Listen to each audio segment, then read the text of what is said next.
Voice Pakistan से मैं हूं सुमैया खुर्शीद। आपको अहम खबर से आगाह करते हैं। वफाकी वजीर दाखिला राना सनाउल्लाह ने कीनिया में कत्ल होने वाले सीनियर सहाफी अरशद शरीफ के कत्ल को टारगेट किलिंग करार दे दिया। टीवी शो में गुफ्तगू करते हुए वजीर दाखिला राना सनाउल्लाह का कहना था कि दोनों भाइयों वकार और खुर्रम ने कीनिया के पुलिस के साथ मिलकर अरशद शरीफ का कत्ल किया और फिर उसे दूसरा रंग देने की कोशिश की। दोनों भाई अपने मोबाइल फोन के डेटा तक रसाई भी फराहम नहीं कर रहे।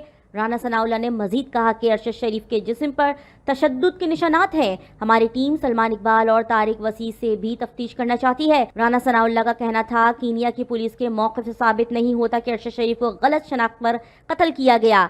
बादिउल नज़र में अरशद शरीफ का कत्ल मिली भगत लगती है। अरशद शरीफ पर फायर करने वालों को ये मालूम था कि अरशद शरीफ कौन है और किस साइड बैठा है। अब तक जो सामने आया है अरशद शरीफ का कत्ल गलत शनाख्त का मामला नहीं था। मजीद खबरें देखने के लिए देखते रहें वॉइस पाकिस्तान।